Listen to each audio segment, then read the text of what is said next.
listening to the Adventuring Party for the second week of October 2023. This week, the Dastardly Duo continue their spell cull to clean up your 5th edition PHB just in time for it to be obsolete.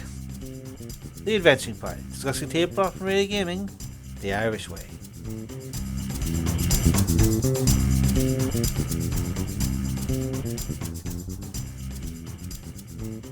Welcome to the Adventuring Party, and it is I, Savage Mick, and it is you, Warlord Scar, here to once again reeve the spell lists of modernity down to size. Oh yes, we are wielding the axe, we are plucking from the vine, we are uprooting a lot of rooting out and breaking and taking and cutting. It's going to be bloody. Look, the chances of patients surviving this operation are, looks at my co-surgeon, slim. Well, it was only going to last another year anyway, so it's fine. Yeah, well, you want to transplant most of them to the GM only list, and I just want to cut away. This is just for reference to anyone who hasn't got the concept yet. We're going through the modern 5th ed spell list in the back of the player's handbook, or as in Mick's case, in a friendly, non-copyrightable version online. I'm on the internet, so sue me. I could see it through the magic window. I can just look at them. Okay, they don't have the cool names, which is why we're taking the player's handbook as according to Hoyle, as according to Gygax. So if you want to play along at home, just bear in mind that Melf doesn't get in first, and Tasha's nowhere to be seen. But we will address those concerns. We're kind of trying to preserve the named spell flavor, right? I would certainly edge on the side of keeping the cool copyrighted names, but it does mean occasionally we're going to have disagreements about whether it's Big B's hand or Arcane hand. I will always defer to the printed word, even if I deign not to use it. And yeah, it'd be interesting to see at the end of all this which named arcanist got the most spells through the filter. And we're not actually keeping score. We're not having there's no definitive yes or no, but we are giving our opinion as to where it should go. The bin, the cutoffs, that's where they're going. It'll be a spell pamphlet by the time I'm finished. We'll start with one that I think is probably absolutely fine today. We're starting with Arcane Eye. Very simple spell. Gives you a magical eye. It's invisible. It flies around wherever you go. Lasts up to an hour, and you just sort of sneak it in through small holes and see what is inside. It's useful, but ability mostly because of the restrictions it doesn't have. But it is a relatively meaty 4th level spell, and I think as a benchmark for all scouting spells, this is pretty good. Unless you're going to say that this invalidates all thieves and rangers or something. I haven't said anything yet. It's a very short spell, which is usually an indication that it's either incredibly powerful or not very well thought out. I think it was just strong. I could say maybe someone might want to make an argument, especially when we get to the less succinct versions of various divination spells later on, that maybe this spell should be the model, but it should be like a 5th level spell or something. Because like being able to scout magically is, I guess, what a certain, especially if you choose to be a diviner, that's probably what you're expecting to do from level 1. But I think the spell is fine, but I'm willing to hear arguments. I'm not going to make arguments on this occasion, not because I'm less ornery than last episode. I still believe that most spells should go, and I'm committing to that. But this one's actually pretty well written. We're not going to spend 10 minutes on this, folks, but No. very quickly, it's an invisible magical eye, hovers. You mentally receive visual information only from the eye, normal and dark vision, no seeing invisibility, no seeing magic auras, any of that. And the eye can look in every direction, including up and down and sideways. As an action, so you have to take an action. So it's a concentration spell that lasts for an hour, but you're going to have to commit to using this, and while you do it, you can do nothing else really. Bonus actions, I suppose. Move the eye up to 30 feet in any direction. So it has a sort of a walking speed, a brisk trot speed in terms of how far you can get inside that hour, assuming no stops for investigations or anything like that. No limit to how far away from the eye can move. Well, there is a limit, time and distance, but it can't move into another plane of existence. Important. Solid barriers block it. Fine. But the eye can pass through an opening as small as 1 inch diameter. And you might say to yourself, well, that's a pretty small hole. But that isn't a keyhole. So it can go through an open window. It can go through a natural break or sizable crack in something, but it can't slip through locked doors or even in fact under them if you're in a well-made and well-maintained building. So it isn't quite the get rid of rangers and scouts and thieves. It has some interesting limitations. I suppose the best use of it is sort of perch on a guard's shoulder as they move through a stronghold, unlocking doors as they go. But you can't, as far as I can tell, unless it's GM fiat here as to whether you can make spot or notice or investigation checks. I suppose it's normal vision, so you can. Yeah, I think it's quite well written and it's pitched at high enough level to make it a useful at in the sort of period you're adventuring where you get it. Yeah, I think, yeah, keep. this is pretty high standard of spell writing. I think this is probably where you want to land. You want to have a whole bunch of spells on this kind of level of writing. The writing's clear. It's very easy to extrapolate from what is said. All the different situations you can end up with. Yeah, no, I think this is good. I can get behind it. I don't think it ruins a well-designed fortress or sort of secret lair. I think it gives you enough to get going. It's like being handed one of those pretty good, when you get a map for a level, but it doesn't have everything on it, and there's a bit of mystery left. So, it's not going to reveal secret doors. It's not. You might see a secret door being used, but you might not have seen how it was activated. So you can keep if you've spent a long time as a GM designing a good fortress or lair or something. You can keep some of the mystery, but it does give the player who invests in it a leg up in terms of scouting before they commit to a plan of action. So it's good planning spell. And in a pinch, it probably has good uses for search and rescue or for figuring out where you are in a labyrinth or things like that. So yeah, lots of utility before encounters start happening and possibly even during. Yeah. Yeah, okay. So, right. Like, word, I've let one through. I let a second A through. Kind of thinking like the perfect spell book has one spell for each letter. But maybe we'll say two. Utility and attack. Okay. Right. Next up is Arcane Gate. This is basically your thinking with portal spell. You make two portals, and the one up to 500 feet away, and you could basically walk between them. Or there's the option as an action to sort of rotate them. We can't change where they are, where they're posted after you cast it, but you can rotate them every round as a bonus action. Hmm. This sounds a bit like they wanted to do some physics puzzle solving, like something where one end is pointing in a certain direction and then the other is like underneath a waterfall or something. Which I suppose for a 6th level spell is not a terrible option to have, but as a spell effect, I think it's fine. But again, my instinct is you should basically be putting all the portly type spells into one thing, and I believe there's a dimension door. If you were to say to me that this is like an option on the end of dimension door to change what it does so it lasts longer, I think I would be happy with this rather than this being a separate spell. Yeah. So this one, yeah, it's okay, but it has the limitations I think kind of hampered given the lever it's at. The first portal has to be within 10 feet of you, which means you can't actually play with some of the sort of preservation of momentum opportunities that, say, a game like Portal presented you with. 10 feet isn't really enough to drop to get a really good potato cannon going, as it were, or barbarian cannon for that matter. Now, I mean, putting a barbarian 500 feet away is always good fun, especially if it's 500 feet away from you. It's actually specified it has to be on the ground. Oh no. Yeah, that's yes. So rotating it is, in some ways, what matter. What does it matter if you rotate it? Still pointing in the same orientation from the plane. I assume like it can stand up, but it has to be touching the ground. Oh, okay, so it's more like a doorway. Okay, in that case, yeah, sure. Now you can't see through it, so It's not taking away from Arcane Eye. nope. I'm trying to remember the movie version. You could see through that, couldn't you? I think you could. That was sort of communicate some interesting things to the audience. But yeah, okay. You know what? I think there's probably better teleportation spells at different levels.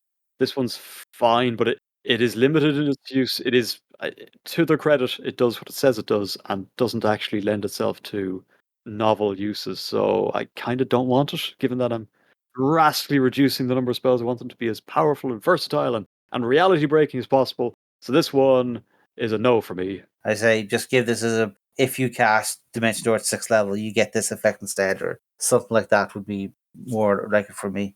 Squish it into another sort of dimension hopping or space hopping spell, yeah. Then there is Arcane Lock.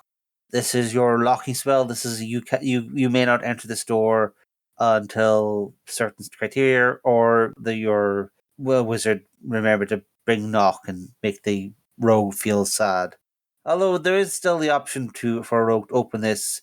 It just is like plus 10 DC, which is in fifth ed is roll 20 sort of. I mean, we could have an entire argument about opening locks mechanics in games, but So it's no, see, yeah, to hell with this. This is a spell that is immediately countered by a spell you were going to probably bring anyways if you expected to encounter locked doors. This just makes a locked door a slightly more locked door, except for the spell which counters locked doors in the first place. Or, get out rogue. Or let's thief, make whatever. this is the make roll feels like okay. If we're using the criteria of would a player character be using it, rarely, like unless you are in the habit of running away and sort of barring a door behind you, in that sort of situation. But that's again a very niche effect versus what this is really for, which is a in the player's handbook excuse for certain doors being magically locked unless you have the right key or you are you've black bagged the right guard. This doesn't really stop the players from addressing this problem in ways they would probably have addressed it anyways. As you say, find the keys, break the door down, get a guard, get hold of a guard. It's one of those spells that exists mainly to justify like world building. Like what happens when a wizard leaves his tower full of magical reagents that someone can flog in the black market. All of his doors and windows are arcane locked, and it's just like I guess, but See, in that case, like a wizard's tower, to my mind, is like a gang leader's convertible left smack bang in the middle of his patch. Anybody who's got any goddamn sense isn't going to touch that thing, even if the keys are in the ignition. And those who don't have any damn sense discover very quickly that there are some magical Rottweilers in the boot, the trunk, I should say. That's like, don't just wander into wizards' towers. Those things will kill you. Tower might eat you. yeah, this is again. I think we're leading on to the fact that this is probably more of a NPC spell than a PC spell. Yeah, and even then, it's like it's sort of like a bug zapper. It only keeps out the small annoying ones. It's not going to deter a committed adventuring party who brought crowbars and enough chloroform to take out an entire battalion of guards. But never mind my Friday nights. Let's move on. Okay, so this is so do you is in your list is the next one the armor of Agathys?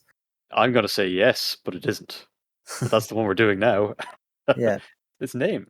Yeah, although I've no idea who I think I'm not sure Agathys which is a very interesting name. I think Agathys is meant to be one of those fourth ed random Cthulhu monsters that they brought in because they realized they didn't have enough Cthulhu monsters for the Star Warlock or whatever it was called.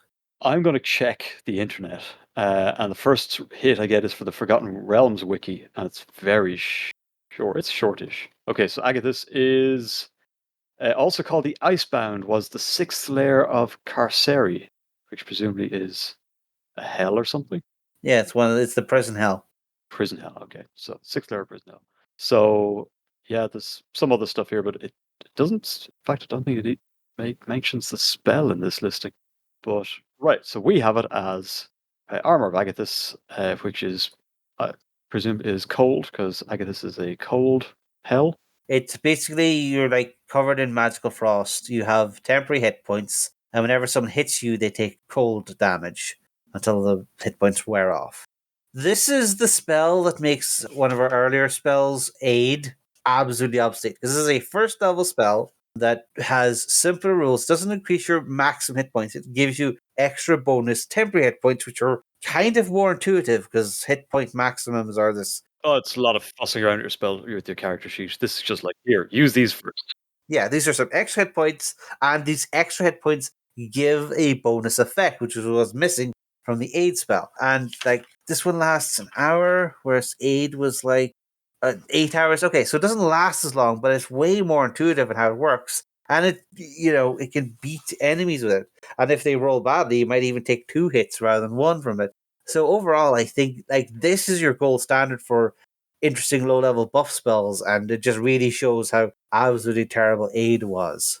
I like the name, but the spell kind of sucks. Like, if I'm gonna, especially at first level, because each spell slot is so precious, and I'm gonna cast something that gives me 5 hit points, which is being bitten by a goblin will probably do 5 hit points for the damage, and that creature then takes 5 cold damage. It's like that probably didn't kill it. It can be cast at higher levels, but that's just times 5 for each.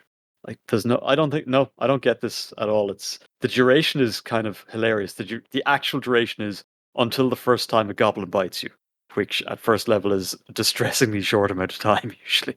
Yeah, I suspect this is one of those things where in a earlier edition this would seemed much better, but fifth ed has inflated both creature hit points and creature damage to a weird extent. Yeah, I'm gonna rewrite this one to fly and say if you could, as a bonus action, re-up this after you'd lost the temporary hit points. I think it'd be kind of maybe shorten the duration to 10 minutes, but for those 10 minutes, like you're being bitten by goblins the whole time, and it's frostbite for breakfast. So you keep re-upping it as your bonus action while casting the spells, while fighting off this horde of goblins that didn't come with any weapons for some reason. If it did something that could kind of recur, I'd say it was worth the first level spell slot, especially because like you've got maybe 2 or 3 of those. You're gonna be you burn through them very quickly. I don't think this is one where you have it at first level and cast at first level. I think this is something that when you're like level 3 or something and you want an extra buff spell, it works. But I like the concept, and I think the execution has potential. And but mainly I'm keeping it around just to show Aid how bad a job it did. Doesn't do it any better though, not really. But okay, I do like the name. Armor Agathys. What's next? Arms of Hadar, Yes, it is. where you invoke the power of Hadar, the Dark Hunger. People must make strength save or take necrotic damage and can't take reactions until next turn. And it's a good chunk of necrotic damage for first level spells, 2d6. And that could be multiple targets. That's that's good. It's an area around you, so it screams to be of a getaway spell because it's like a whole bunch of goblins come in to bite you because you're not covered nice, and you just cast this, kill a bunch of them, and the rest can no longer take attacks of opportunity, and you just slip away. Again, not necessarily if you only have one or two spells, it's probably not going to be your go-to. But if you're a little bit higher level and you want to have a getaway spell in your back pocket, this is a pretty strong one. So yeah, I like this one. I think this is This is so much better. Like Armor Agathys, get wrecked. This, as you say, and why is the cold spell not preventing reactions? a very good point. I guess it doesn't have enough tentacles because this is implying tendrils of dark energy. I don't know. This what it does matches its name. It's the Hadar things, the darkness thing. It's strength saving throws at low level. That's a pretty good thing to hit on like lots of minions. Hell, on a failed save, yeah, there's successful saves. There's still half damage for successful save. Hallmark of a very good spell. You never want to feel like you've wasted your spell. Half damage 2d6 against small opponents, pretty useful. That's gonna might not take them all out, but it's certainly gonna give the fighters and the rangers less to clean up. But of course, if they save, they can get the reactions against you. So there's an interesting balance here. It's not all consumingly good. Self 10 feet. I like that restriction. So you have area effect, but only once things have gone quite badly. Do I prepare this, or do I simply cast Mage Armor? I think I cast Mage Armor just to ensure that I'm not getting hit as often. Anyways, the damage is a nice bonus, though. I would strongly consider this one. I think I'm gonna keep it. Maybe I shouldn't. No, Mage Armor's better. Get rid of it. Okay, that brings me to the end of the first page of spells Oh, in D&D Beyond. So I'm gonna click on this intriguing looking number 2 to flip the page, as it were. that's where I'm on page 215 of the Player's Handbook. And what is the next one? It is. This was going to be a bugbear of mine. Astral Projection. Ninth level spell. Yeah. So you think this Astral Projection spell is going to be absolutely amazing. First off, it is one of the ones that takes an hour to cast. So already I'm thinking this should be a ritual, not a spell you spend slots on. But anyway, that's me. And then, of course, there's a whole bunch of experience and material components, which again, reinforcing this should be something you do in an adventure, not a spell you cast or using spell slots on. This one sends you and your buddies into the astral plane. the realm of dead gods, where all things are possible. And the overall intent is that as your astral bodies, you can fly through the astral plane, and after like an hour searching or something, you can find the Actually, it might not mention it here. I think it might only mention the page. Oh, yeah, sorry. It does mention portals leading to any other plane. It's the idea is you go into the astral plane, you fly around for a bit. Well, the theory is you enter the astral plane, you fly around for a bit, you find a portal that goes to exactly the right plane that you're looking for. You hop through, and then because there's a cord leading from your physical self to your astral self, once your astral self goes onto the other plane, your silver cord basically pulls your real body through the distance and into the other portal, and you just all pop into this new plane, and your astral journey has been successful. Slight problem: the way it actually goes is you go to the astral plane, your GM rolls a random encounter. It just happens to be a bunch of Githyanki. He just happens to roll a Githyanki boss with a silver sword. And he just happens to roll like 3 natural 20s and just automatically kills half the party, because this 9th level spell gives you this horrifying weakness to the one thing in the astral plane that anyone gives a damn about. It's either this or that weird one-eyed monster that was copied by the Doom people. Beholder, yes, of course. I think it's talking the. That's not good. Is Cacodemon? No, yeah, the Cacodemon is based on the Astral Dreadnought. Forgive me, I thought that was a ship. And also Dispel Magic is called out specifically here. So there's the 3rd level spell you can use to stimulate this. Now, this is a teleportation spell. Like, the purpose of this is to go from plane to plane via the astral plane. Aren't there just better ways of doing that? Yes, this is a 7th level spell, Plane Shift. You just cast. Is it 7th level or 6th level? Or we go to Sigil. Oh, you go to Sigil, which has better shops. Sigil, I think of like the duty free department of the Astral Airport. Just go there, have a couple of drinks, mellow, meet some weird and interesting things that normally you'd have to fight, and then when your portal's ready, just hop to your destination and be done with it. Silver tags be damned. Yeah, this spell has been around since, I'm pretty sure, original D&D as this cool. It was meant to be a maximum level spell for clerics to give them their own special, unique way of exploring the planes, whereas wizards would just cast Plane Shift. We get into the argument of whether it should be a 9th level spell, because cleric spells only went up to like 7th level until that point, so it being transposed to 9th level is maybe just assuming. But the problem is that it's a spell that has been way down since the very start, with these absolutely nonsense restrictions, because it was meant to show the limitations of, I guess, cleric magic or something. And because these are flavorful restrictions, no one's had the audacity through all of these editions to actually, take out this complicated nonsense and make this spell, good. How would you make this good? I suppose the number of willing creatures is probably do other spells allow you to take an entire bus full of people? 8 willing creatures is pretty It's pretty good value yeah. for money, but Yeah. 9th level, and it's loaded down, as I say, with these sort of. This feels like it was ripped straight out of a Gene Wolfe book. Yeah, like that's the thing. Like, this is flavorful, but it is not powerful. Like, that's the thing. It's like it doesn't impressive ways to get your character killed by random encounters in another dimension is not actually that impressive. This should be a weaker version of Plane Shift. This should, and okay, first off, if it has to be a spell, it should be something like 5th level or something to compensate for its weaknesses compared to Plane Shift. But also, it just should not be a spell. This should be a ritual. This should be, you get the Book of Arcane Astral Projection, and you do this ritual carrying thousands of gold pieces of various gems and silver bars and all this kind of stuff. And it's a quest to get all these ingredients, and then you astral jump into the right plane, and have your adventure there, and then you have to figure out how to get back. Or you could just use Sigil, as you say. Yeah, this is definitely cut. This honestly should either be completely rewritten or cut, or turned into a venture template years ago. But because it's one of the few 9th level or maximum level spells that a cleric get, and it also sounds cool and flavorful, no one has taken shears to it. what we will today. We will, I say, cut this.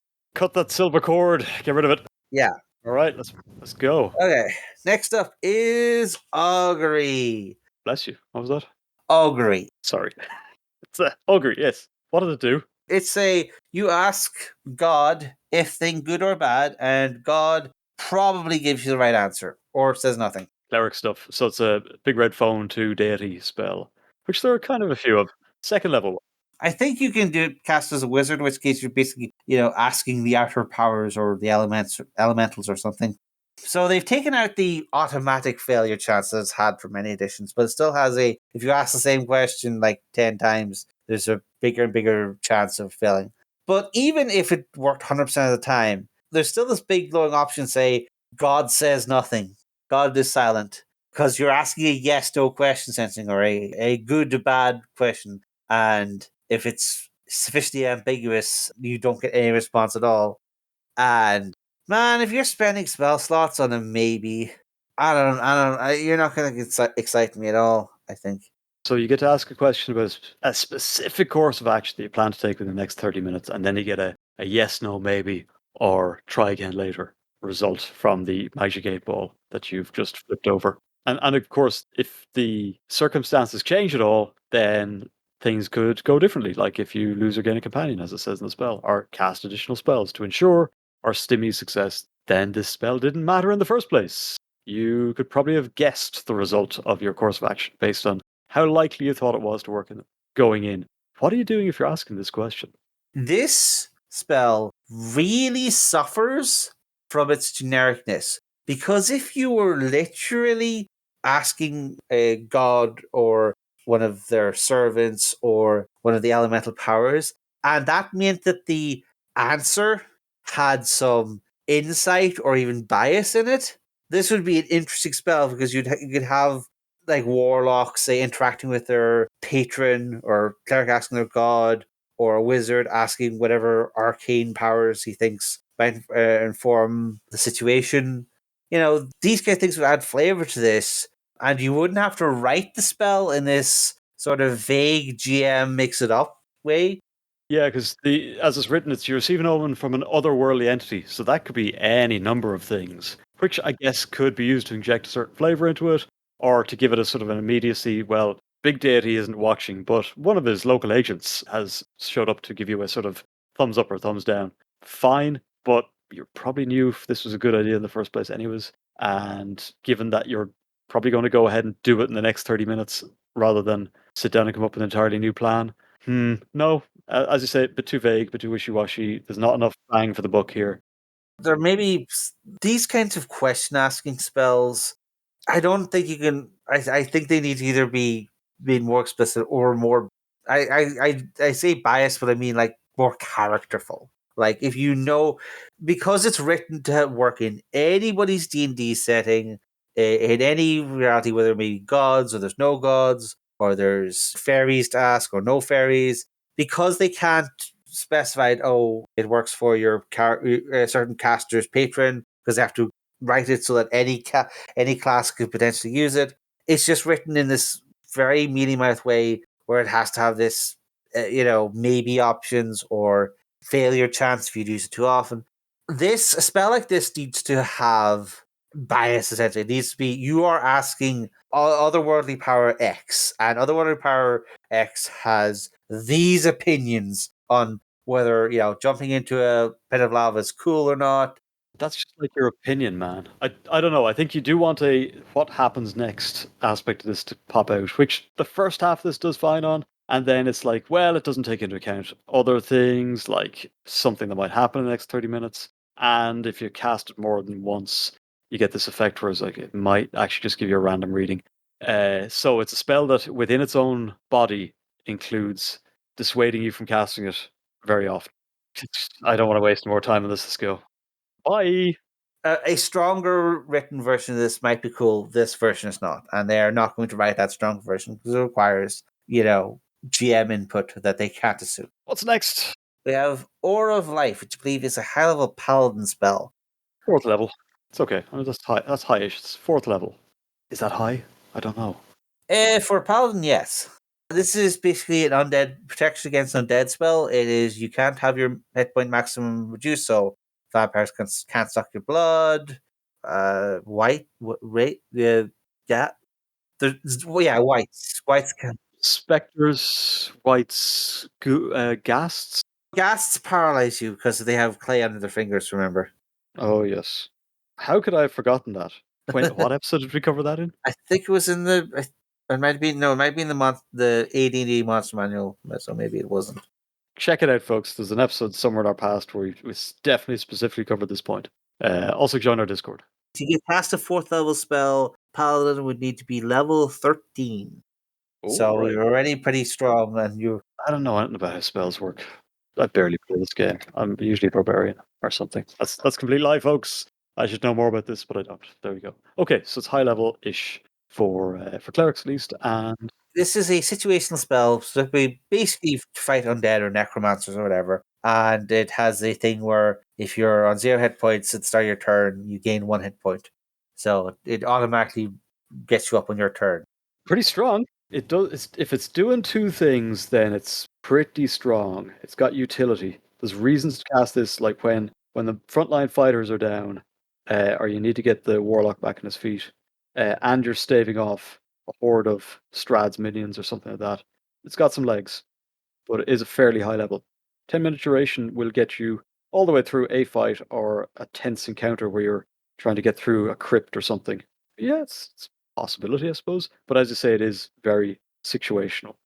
Yeah, I would dismiss it as being a bit too niche, but I'm looking at the next couple of spells, and that sort of puts it in context because there's 2 more aura spells at the same level here, and the next one is Aura of Purity, which is basically immunity to disease, resistance to poison, and have advantage on a whole bunch of debuffs. Or I could just boil my water. My aura is my campfire.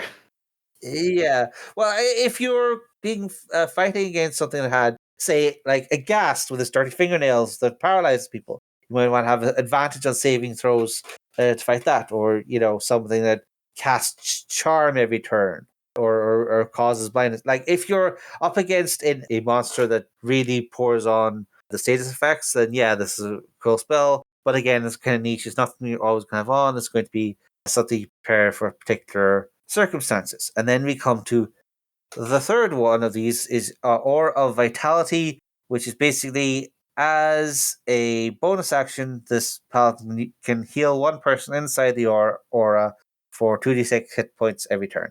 So actually, this is only 3rd level. Huh. Okay, well, for me, the clue is they all say aura and they all pertain to clericy stuff and they're all of the same radius as well. Why not just make them variants of the same thing? That was where I was going with this. I think these should be concatenated into I think these are paladin spells. I think the idea is that this is a passive thing that paladin has, and as long as he's making his concentration checks, the paladin can keep up these effects.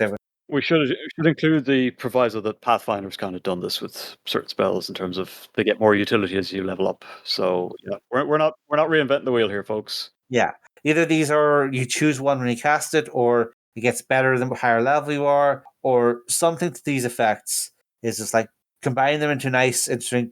I mean, paladins already have a whole bunch of auras as class features. I don't know if you want to be like this augments your existing auras, or there's a whole bunch of ways you could go about this, and I can see why they try various different versions, but I don't think these all need to be separate spells, or they're separate. Yeah, let's squish them. Yeah, squish them together makes a kind of Lego block aura that has a chosen immunities depending on the situation. Okay, well, this gets us to there's one more A, isn't there? Yes, there is a final A, and that is Awaken, the 5th level spell that turns one animal or plant into an intelligent creature. If it's a plant, it gets the ability to walk around, but if it's an animal, it's presumably can already walk around, and it can speak one of your languages, and it is counts as your bestest friend for 30 days, and then it gets to decide, the waiting period's over, maybe I want to go back to the forest and just be a very chatty badger, or if you want to stick around. So you get a 30-day review out of this whole awakening thing. I have cursed you with self-knowledge And after 30 days, you're going to have to go back into the forest and go, I am alone. I cannot talk to the other trees. They do not understand me as we understood each other before. I cannot live in the world of humans as they look at me as a source of food or kindling. What am I to do? This is an awful spell to do, like from the bush's perspective. But it's kind of, I mean, it's sort of it's got a little bit of versatility to it. Find Familiar does a lot of this, but this extends into the plant domain. And it can go up to huge. So that's kind of interesting. Good luck getting that oak into the dungeon, buddy. Is this for somebody who really, really, really wants Groot in their campaign? It's a bit of that. It is definitely for the person who took Druid because they want to have all the pets. I don't know. For druids, those are co-workers, right? Yeah. Good friends. Like I get why there's a certain desire for this kind of effect in the game because I don't know, like it's hard to tell, especially with druid stuff, because a lot of the stuff that we associate with druids today is stuff that was invented for D&D. Original druids were a whole bunch of priests in funny bathrobes who were around Celtic France cutting people's hearts out. Well, I'm glad you made it interesting there at the end. It's What we call the modern druid as well is very much a built up over the decades based on various people's interpretations of I think it was 80 the first ed essentially got the idea of druids in people's heads, and then people kept running more and more with the nature thing and the turning into bears thing, and this is what we have today. I've kind of voiced this opinion before, but I don't understand the kind of modern interpretation of the druid. I don't understand why people think druids are kind of a safe bet ever. Now mechanically they're very powerful, but in terms of their place in any fictional world, druids should basically be. Sorry, I'm going to get this might not be entirely appropriate, but I can't imagine any druid that doesn't have a mindset that's something like Osama bin Laden. You're just parked outside civilization going, they reap, they cut, they burn. It's time for us to get our own back, boys. Poison Ivy is probably the best archetype for a druid in modern popular fiction. She sees the harm done to the plant world by humans, and she's out for some payback. And there's a whole lot of toxins Mother Nature's got brewing up. It's all thorns and thistles from here, folks. So yeah, like big angry tree.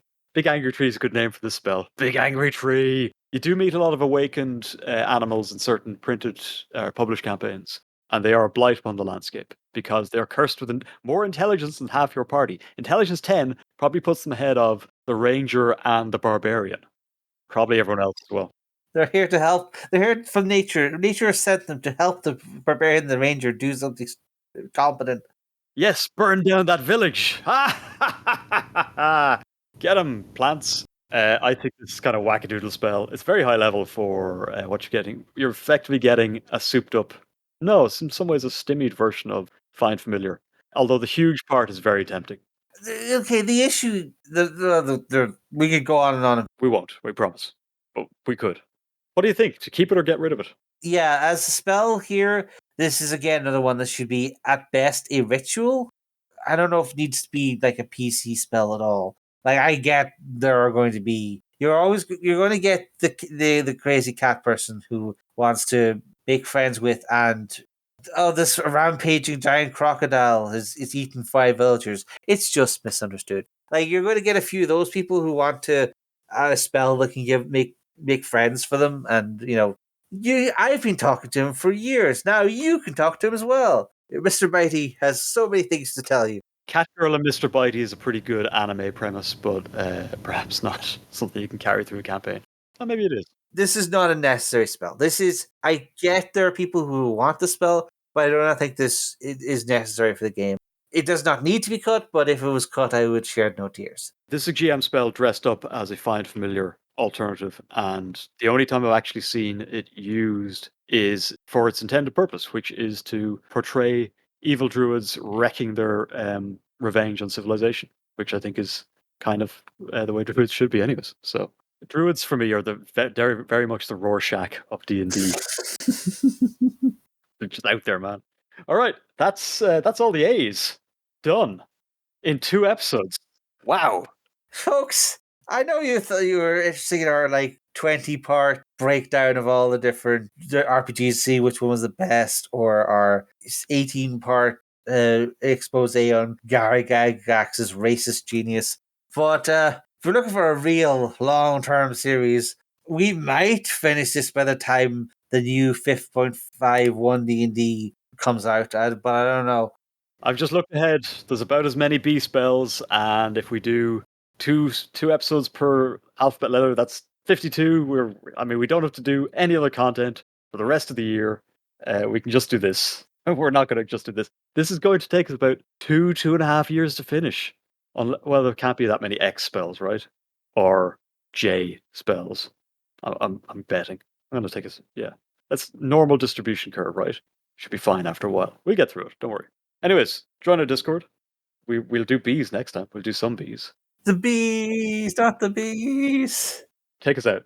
This has been the Adventuring Party. But no, actually, let's not rest them with this nonsense. This has been the dynamic duo of Savage and Scar.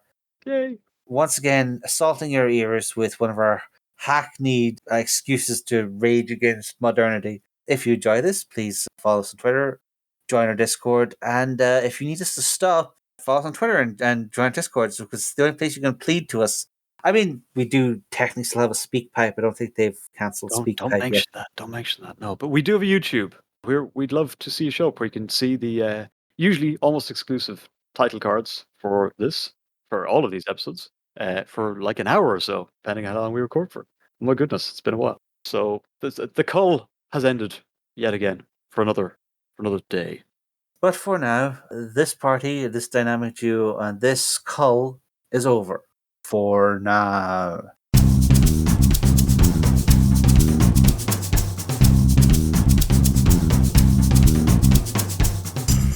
Thanks for listening to The Adventuring Party. You can find show notes and links to things we've mentioned at www.theadventuringparty.net and on our Facebook page. You can leave comments there, or talk to our Twitter account at AdventuringPTY. Or you can record a voice message at www.speakpipe.com/theadventuringparty. We can also be contacted directly by email at party@theadventuringparty.net. If you'd like to be in touch with the party all the time, come join our Discord server, link in the show notes. The Adventuring Party is released under a Creative Commons Attribution Non-Commercial Share Alike on version 3 license.